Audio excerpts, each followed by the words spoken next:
يا ربنا تقبل توبتنا يا ربنا تقبل توبتنا واغسل حوبتنا واجب دعوتنا واهد قلوبنا। আমিন আমিন ধ্বনিতে মুখর তুরাক্তির শেষ হলো এবারের বিশ্ব ইজতেমা। গুনাহ মাফ ও বিশ্ব মুসলিমের কল্যাণ কামনা। দিনের কাজ করতে পারি, দিনের আমল করতে পারি, সবাইকে ভালো বুঝ দিতে পারি, এই জন্য সবাই আসলাম আর কি। সব নাগরিকের নিরাপত্তা সরকারের সর্বোচ্চ অগ্রাধিকার, ডিসি সম্মেলনের প্রধান উপদেষ্টা। পণ্যমূল্য নিয়ন্ত্রণে ব্যবস্থা নেওয়ার নির্দেশ। আমরা কেউ যেন এমন কোনো ভুল কাজ না করি যাতে করে পুরো টিমের সাফল্য ব্যাহত হয়, আমাদের গন্তব্যে পৌঁছা ব্যাহত হয়।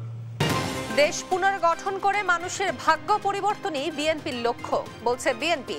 দ্রুততম সময়ে নির্বাচনের রোডম্যাপ ঘোষণার দাবি। জুলাই বিপ্লবে প্রতিটি গণমাধ্যমের ভূমিকা ডকুমেন্টেশন হবে, জানালেন প্রেস সচিব। অপরাধীদের বিচার নিশ্চিতের প্রত্যয়। গণহত্যা মামলায় চট্টগ্রামের সাবেক এমপি ফজলে করিম কারাগারে। সরকারের ইচ্ছা নয়, অপরাধী বিবেচ্য, বলছে প্রসিকিউশন।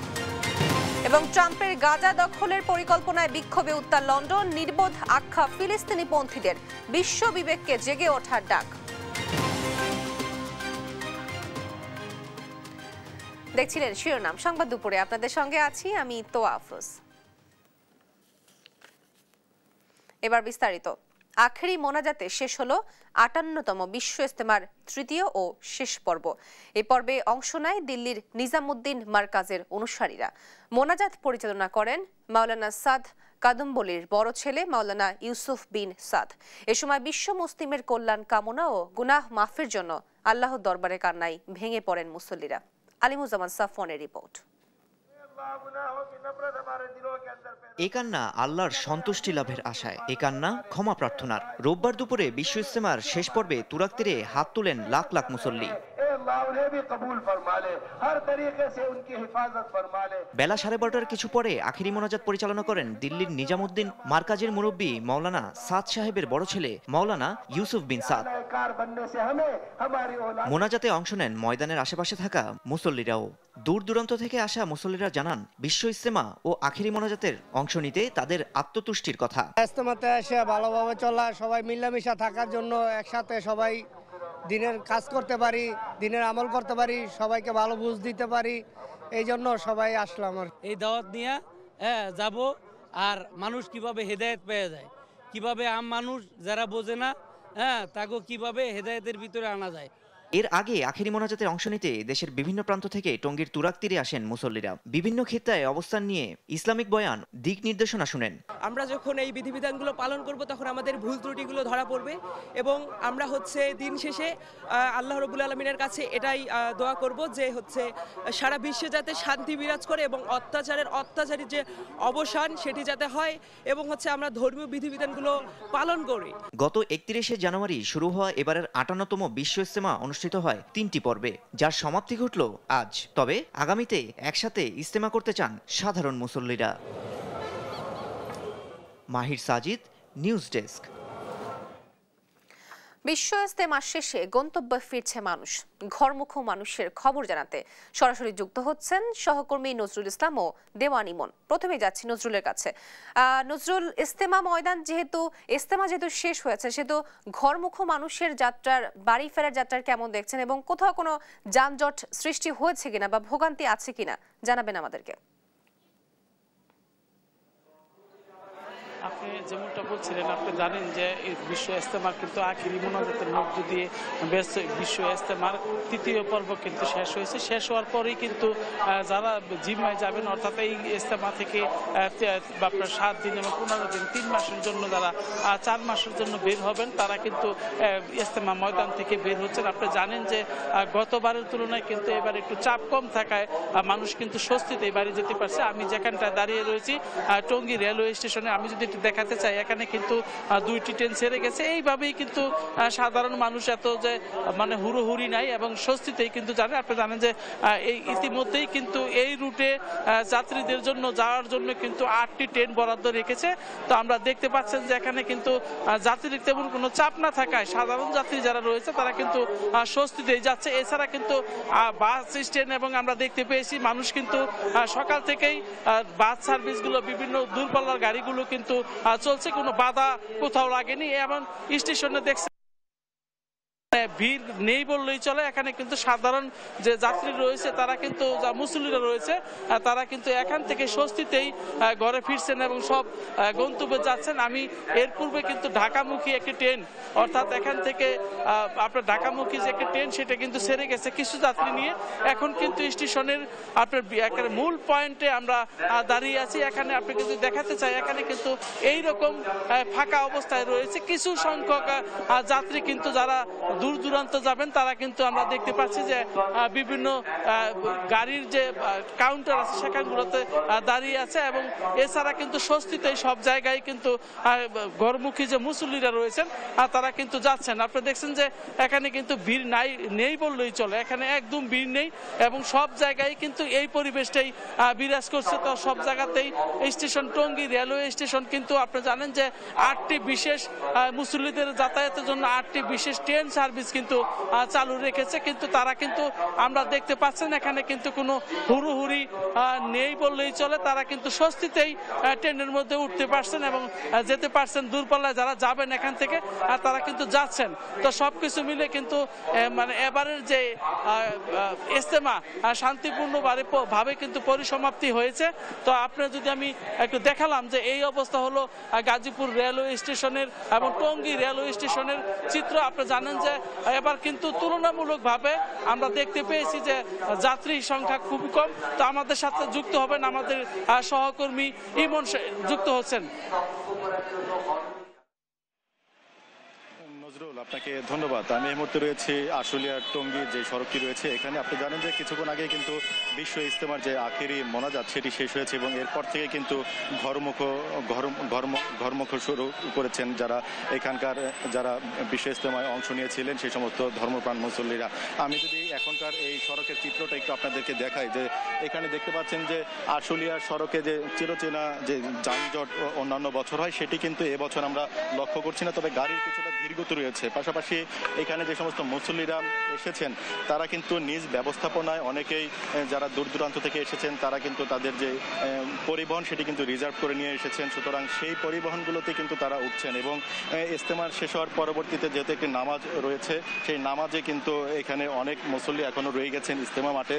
তারা আসছেন তো যে সংখ্যক লোক ইতিমধ্যে ইজতেমা মাঠ থেকে বেরিয়ে ঘরের উদ্দেশ্যে রওনা হয়েছেন, বাড়ির উদ্দেশ্যে রওনা হয়েছেন, সেই মানুষের সংখ্যাটি কিন্তু এখনো সড়কে বেশ রয়েছে। তবে ট্রাফিক ব্যবস্থাপনায় যেহেতু পুলিশ এবং এপিবিএন, র্যাব, আমরা দেখেছি যে সেনাবাহিনীর সদস্যরা যেহেতু নিয়োজিত রয়েছে সেই কারণে কিন্তু তেমন কিন্তু দুর্ভোগ আমরা লক্ষ্য করছি না। পাশাপাশি সড়কের পাশাপাশি কিন্তু নৌপথেও অনেকে রওনা হয়েছেন যারা ইঞ্জিন চালিত ট্রলারগুলো কিন্তু রিজার্ভ করে নিয়ে এসেছিলেন। তবে যারা ইজতেমায় এসেছেন এবার মুসল্লিরা তারা যেটি বলছেন যে অন্যান্য বছর যে সমস্ত দুর্ভোগ থাকে তাদের এই যে ইজতেমায় আসতে এবং এই ইজতেমা থেকে বাড়ি ফেরার পথে, এবার কিন্তু সেই দুর্ভোগগুলো তারা দেখছেন না। এতে করে কিন্তু তারা সন্তুষ্ট জানিয়েছেন। আমরা কিছুক্ষণ আগে ছিলাম যে ঢাকা গাজীপুর যেই সড়কটি রয়েছে সেই সড়কে, সেখানকার চিত্র দেখলাম যে যেহেতু ইজতেমা ময়দান থেকে মুসল্লিরা দলে দলে তারা বাড়ির উদ্দেশ্যে রওনা হয়েছেন, ধর্মখোদে মুসল্লিরা, তাদের সংখ্যাটি কিন্তু তাদের যেই সংখ্যাটি রয়েছে তারা কিন্তু বলছেন যে এবছরের যেই যোগাযোগ ব্যবস্থা সেটি কিন্তু তারা সন্তোষজনক মনে করছেন। আপনারা দেখতে পাচ্ছেন যে আমাদের এখানে আইন শৃঙ্খলা বাহিনী যারা রয়েছেন সড়ক ব্যবস্থাপনায় তাদের যে তদারকিতে কিন্তু এবার কিন্তু কোনো ধরনের বিশৃঙ্খলা আমরা এখানে লক্ষ্য করছি না। সুশৃঙ্খলভাবেই কিন্তু সকলে বাড়ি ফিরতে পারছেন। এই বিষয়ে আরো জানতে আমরা চলে যাব আমাদের অপর প্রান্তে রয়েছেন সহকর্মী সাফওয়ান, তার কাছে। সাফওয়ান, জানাবেন সেখানকার কি পরিস্থিতি আছে, সেখানকার কি পরিস্থিতি সেই খবর। আমি আমি এই মুহূর্তে রয়েছি বিমানবন্দর রেলওয়ে স্টেশনে এবং আমার সহকর্মীরা যেমনটি জানাচ্ছিলেন যে কিছুক্ষণ আগেই কিন্তু ইজতেমার জাকেরি মোনাজাত সেটি কিন্তু শেষ হয়েছে এবং সেখান থেকে মুসল্লিরা বেরিয়ে অনেকেই তাদের গন্তব্যের উদ্দেশ্যে রওনা দিয়েছেন। তবে যেটি আমরা জেনেছি যে ইজতেমার মাঠে কিছু নামাজ আদায় করার পরে তারপর তারা তাদের ইজতেমা মাঠটি ছাড়বে। তো এই মুহূর্তে বিমানবন্দর রেল স্টেশনে ইজতেমা থেকে যারা বের হয়েছেন ওমন যাত্রী কিন্তু খুব একটা আসলে নেই এবং ঢাকামুখী যে ট্রেনগুলো রয়েছে আমরা স্টেশন মাস্টারের সাথে কথা বলেছি যে প্রায় প্রতিটি ট্রেনই কিন্তু বিমানবন্দর রেল স্টেশনে থামছে এবং যেই ট্রেনগুলো একটু কিছুটা কম সময়ের জন্য থামে যে 2-3 মিনিট সেই ট্রেনগুলো কিন্তু একটু সময় বাড়িয়ে 5-6-10 মিনিট করেও কিন্তু থামছে এই রেল স্টেশনে। এছাড়া যে টঙ্গী স্টেশনের কথা জানাচ্ছিলেন সেখানে কিন্তু প্রায় প্রতিটি ট্রেনই কিন্তু সেখান থেকে থেমে আবার এখানে এসেও থামছে। তবে কয়েকটি ট্রেন কিছু ইতিমধ্যেই কিন্তু ঢাকামুখী যে ট্রেনগুলো ছিল সেগুলো কিন্তু এখান দিয়ে গিয়েছে এবং আমরা দেখতে পেয়েছি খুব অল্প পরিমাণে যে ইজতেমার যাত্রী তারা সেগুলো ট্রেনে তাদেরকে আমরা দেখতে পেয়েছি। তো ইজতেমা উপলক্ষে কিন্তু 8টি বিশেষ ট্রেন কিন্তু চলাচল করছে ইতিমধ্যে আপনারা জানেন।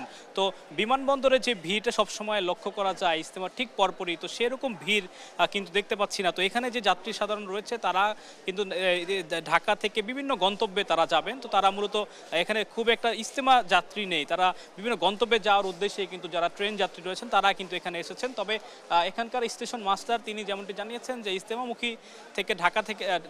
থেকে ঢাকামুখী যে ট্রেনগুলো যাতায়াত করবে প্রায় প্রতিটি ট্রেনই কিন্তু এখানে থামবে এবং এখানে যদি কোনো ইজতেমা যাত্রী থেকে থাকে তাদেরকে এখান থেকে ঢাকায় আসলে পৌঁছে দেওয়া হবে। তো আমার কাছে এই ছিল বিমানবন্দর রেল স্টেশন থেকে সর্বশেষ খবর। ধন্যবাদ আপনাদেরকে। দেশের নাগরিকদের নিরাপত্তা নিশ্চিত করা সরকারের সর্বোচ্চ অগ্রাধিকার জানালেন প্রধান উপদেষ্টা ডক্টর মোহাম্মদ ইউনূস। 3 দিনের জেলার প্রশাসক সম্মেলন উদ্বোধন অনুষ্ঠানে সবাইকে টিম হয়ে কাজ করার নির্দেশনা দেন তিনি। এ সময় আইন শৃঙ্খলা পরিস্থিতি স্বাভাবিক রাখার পাশাপাশি পণ্যমূল্য নিয়ন্ত্রণে মাঠ পর্যায়ে ব্যবস্থা নেওয়ার তাগিদ দেন প্রধান উপদেষ্টা। এ সময় আগামীতে পাসপোর্ট করতে পুলিশ ভেরিফিকেশন লাগবে না বলেও জানান তিনি। ফজলে আদিত্যের রিপোর্ট। রোববার সকালে প্রধান উপদেষ্টার কার্যালয়ের শাপলা হলে 3 দিনের জেলা প্রশাসক সম্মেলন উদ্বোধন করেন প্রধান উপদেষ্টা অধ্যাপক ডক্টর মোহাম্মদ ইউনূস।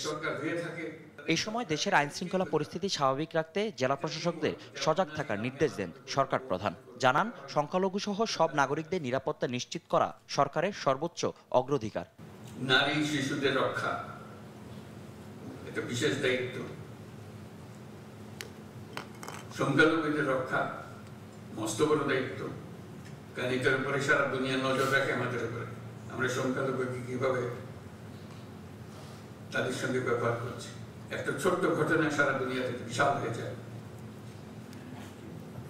আমি সেই ভয়ের জন্য তাকে শান্তি শৃঙ্খলার কথা বলছি। এটা আমাদের দায়িত্ব, সরকারের দায়িত্ব হলো সকল নাগরিকের সুরক্ষা বিধান করা। নিত্যপণ্যের বাজার নিয়ন্ত্রণে মাঠ পর্যায়ে ব্যবস্থা নিতে জেলা প্রশাসকদের নির্দেশনাও দেন তিনি। তারপরে সমসাময়িকভাবে যে সমস্ত বিষয়গুলো হয়, যেমন বাজার দর, এটা নিয়ে বহু কথা হয়, সেখানে একটা প্রতিযোগিতামূলক ব্যবস্থা হতে পারে। আমার জেলায় বাজার দর সবচেয়ে ভালো, একটা প্রতিযোগিতাও থাকবে, আমাদের কাজের মধ্যে আনন্দও আসতে হবে। প্রশাসনকে টিম হয়ে কাজ করার নির্দেশনা দিয়ে ডক্টর মোহাম্মদ ইউনূস বলেন, একজনের ভুল সরকার যেন সাফল্য বঞ্চিত না হয় এজন্য সব দিক বিবেচনায় রেখে কাজ করতে হবে। টিম গঠনের জন্য যখন একত্র হয় তখন টিমের কি করণীয় সেগুলো নিয়ে আলোচনা, কার ঘাটতি আছে, কাকে তোমার কারণে আমারটা নষ্ট হচ্ছে। খেলা হলো একটা সামগ্রিক জিনিস, একজনের ভুল কাজে পুরো টিম তার সাফল্য থেকে বঞ্চিত হয়। কাজে আমরা কেউ যেন এমন কোনো ভুল কাজ না করি যাতে করে পুরো টিমের সাফল্য ব্যাহত হয়। এই সময় ভোগান্তি দূর করতে আগামীতে পাসপোর্ট তৈরিতে আর পুলিশ ভেরিফিকেশনের প্রয়োজন হবে না বলেও জানান প্রধান উপদেষ্টা। পাসপোর্টও দেশের নাগরিকের একটা পরিচয়পত্র, এখানে পুলিশ ভেরিফিকেশন লাগবে। আমরা আইন করে দিয়েছি এখন থেকে পুলিশ ভেরিফিকেশন লাগবে না। ফজলে আদিত্য, দেশ টিভি, ঢাকা। যে কোনো মূল্যে জনগণের আস্থা অর্জন করে 31 দফার ভিত্তিতে বিএনপি দেশ করতে চায়, এমন মন্তব্য করেছেন বিএনপির ভারপ্রাপ্ত চেয়ারম্যান তারেক রহমান। বলেন, দেশের মানুষের জন্য যতটুকু কাজ হয়েছে তার প্রতিটির পেছনে বিএনপির ভূমিকা রয়েছে। এখন দেশ পুনর্গঠন করে মানুষের ভাগ্য পরিবর্তনই বিএনপির একমাত্র লক্ষ্য। দুপুরে নড়াইল বিএনপির দ্বিবার্ষিক সম্মেলনের প্রধান অতিথির বক্তব্যে এসব কথা বলেন তারেক রহমান। বিগত স্বৈরাচারের সময় বা খুনি স্বৈরাচারের সময় যেই স্বৈরাচার পালিয়ে গিয়েছে, আমরা দেখেছি তারা কিভাবে বাংলাদেশের প্রতিটি প্রতিষ্ঠানকে ধ্বংস করে দিয়েছিল। বাংলাদেশের অর্থনীতি, বাংলাদেশের শিক্ষা, বাংলাদেশের বিচার ব্যবস্থা, বাংলাদেশের পুলিশ প্রশাসন, বাংলাদেশের আমলাতন্ত্র থেকে শুরু করে বাংলাদেশের কৃষি, যাই বলি না কেন, শিল্প, অর্থনীতি, সব প্রতিটা ক্ষেত্রকে তারা ধ্বংস করে দিয়েছিল। আমরা যেরকম দলকে আবার পুনর্গঠিত করার নতুন উদ্যম নিয়েছি, নতুন উদ্যোগ নিয়েছি, ঠিক একইভাবে দেশকেও আমাদেরকে পুনর্গঠন করতে হবে। এই রাষ্ট্র কাঠামোকে আমাদের মেরামত করতে হবে। জাতীয় নির্বাচনের আগে স্থানীয় সরকার নির্বাচনের দাবি দুরভিসন্ধিমূলক বলে মন্তব্য করেছেন বিএনপির সিনিয়র যুগ্ম মহাসচিব রুহুল কবির রিজভী। নারায়ণগঞ্জ জেলা বিএনপির নতুন আহ্বায়ক কমিটির সদস্যদের নিয়ে দলের প্রতিষ্ঠাতার সাবেক রাষ্ট্রপতি জিয়াউর রহমানের সমাধিতে শ্রদ্ধা জানানোর শেষে তিনি এ মন্তব্য করেন। শেখ হাসিনার পতন হলেও দেশে এখনও গণতন্ত্র প্রতিষ্ঠিত হয়নি দাবি করে রিজভী বলেন, নির্বাচন নিয়ে দেশে এক ধরনের গড়িমসি চলছে, যা নতুন বাংলাদেশ নির্মাণে প্রতিবন্ধকতা তৈরি করছে। এ সময় দ্রুত সময়ের মধ্যে নির্বাচনী রোডম্যাপ ঘোষণার দাবিও জানান রিজভী।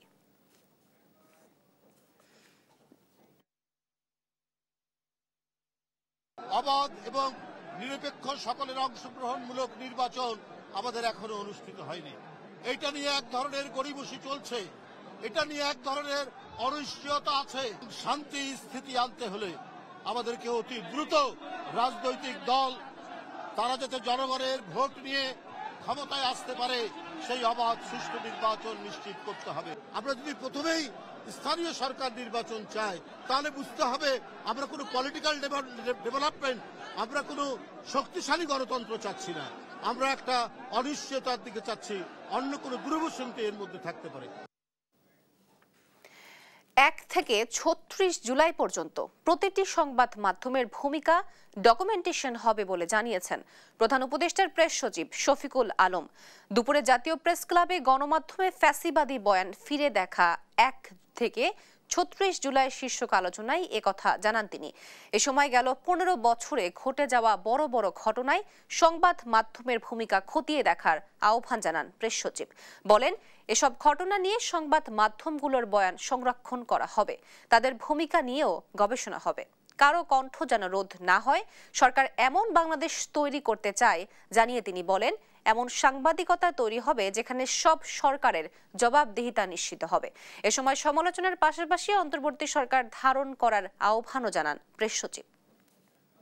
জার্নালিজমের একটা বড় সমস্যা হচ্ছে আপনি দালালি করবেন আর মানুষ ডকুমেন্টেড করবে না, এটা ভাইবেন না। আপনার প্রত্যেকটা দালালি খুব ভালোভাবে ডকুমেন্টেড হয়ে গেছে। এই গভর্নমেন্ট একটা এক্সাম্পল সেট করতে চাচ্ছে।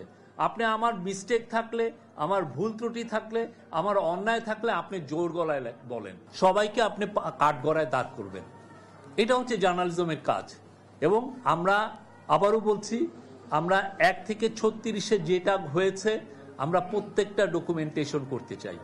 চট্টগ্রামে জুলাই গণ অভ্যুত্থানে ওয়াসিম ও ফয়সাল হত্যা মামলায় চট্টগ্রাম 6 আসনের সাবেক সাংসদ ABM ফজলে করিম চৌধুরীকে কারাগারে প্রেরণের নির্দেশ দিয়েছেন আন্তর্জাতিক অপরাধ ট্রাইব্যুনাল। সেই সাথে আগামী 8 এপ্রিল তদন্ত প্রতিবেদন দাখিলের দিন ধার্য করেন আদালত। রবিবার বিচারপতি গোলাম মোর্তজা মজুমদার নেতৃত্বাধীন ট্রাইব্যুনাল এ আদেশ দেন। এর আগে সকালে মানবতা বিরোধী অপরাধের অভিযোগে ট্রাইব্যুনালে হাজির করে গ্রেফতার দেখানো হয় তাকে। গত 12 সেপ্টেম্বর সকালে ব্রাহ্মণবাড়িয়ার আখাউড়া সীমান্ত এলাকা থেকে ABM ফজলে করিম চৌধুরীকে আটক করে বর্ডার গার্ড বাংলাদেশ।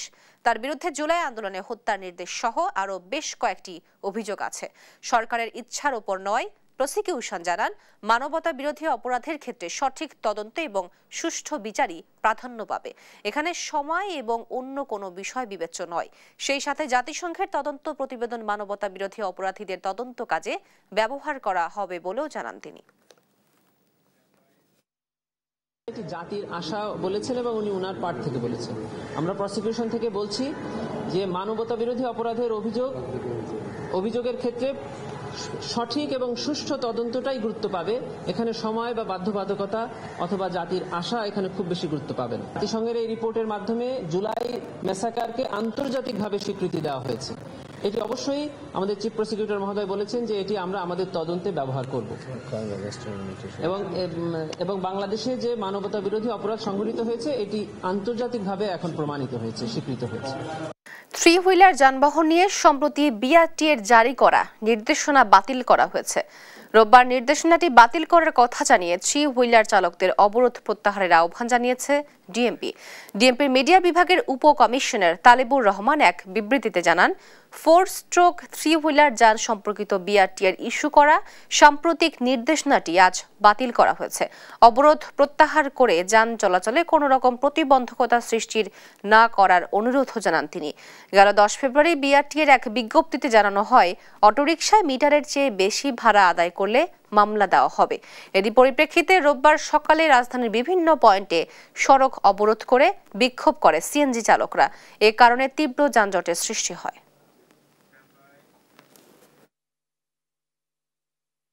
নো পার্কিংয়ের কোনো মামলা হবে না, ঢাকা শহর কোনো মিটার থাকবে না। দ্বিতীয়ত হলো 50,000 টাকা যে মিটারের জন্য মামলা, সেটা যাতে না করে। আমাদের দাবি যদি মেনে নিয়ে থাকে তাহলে আলহামদুলিল্লাহ আমরা আগামীকালকে থেকে সবার রুটি রোজগারের বন্দোবস্তের গাড়ি নিয়ে চালবো। আপনারা সিএনজির গাড়িতে যত মিটার আছে আপনারা খুলে ফেলান, তাহলে আমরা আলহামদুলিল্লাহ আমরা মেনে গেলাম। মাদারীপুর ও কুষ্টিয়া সড়ক দুর্ঘটনায় 3 জন নিহত হয়েছে। এর মধ্যে মাদারীপুরে বালুবাহী ট্রাকের চাপায় মারা গেছে 2 জন। শনিবার দিবাগত রাতে ঢাকা ভাঙা এক্সপ্রেসওয়ের পূর্ব সন্ন্যাসীচর এলাকায় এই দুর্ঘটনা ঘটে। স্থানীয়রা জানায়, কাজ শেষে মোটরসাইকেলে বাড়ি ফেরার পথে বিপরীত দিক থেকে আসা বালুবাহী ডাম্প ট্রাকের চাপায় লিমন ব্যাপারী নামের একজনের মৃত্যু হয়, আর গুরুতর আহত নয়নকে ঢাকায় নেওয়ার পথে মারা যায়। এদিকে কুষ্টিয়া শহরের ফুলতলা এলাকায় রোববার সকালে রাস্তা পারাপারের সময় বালু ভর্তি ট্রলির ধাক্কায় এক শিক্ষার্থী নিহত হয়েছে। গুরুতর আহত হয় তার দাদি আনোয়ারা বেগম। পরে কুষ্টিয়া ঝিনাইদহ মহাসড়ক অবরোধ ও ট্রলিতে আগুন দেয় বিক্ষুব্ধরা।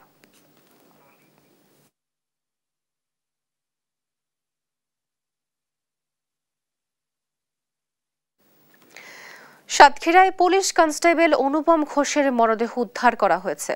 রোববার রাত 2:30টার দিকে গলায় দড়ি দিয়ে কনস্টেবল অনুপম আত্মহত্যা করেছে বলে ধারণা করছে পুলিশ।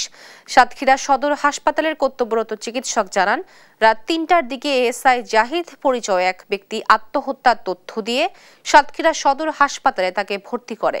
ময়নাতদন্ত শেষে মৃত্যুর কারণ জানা যাবে।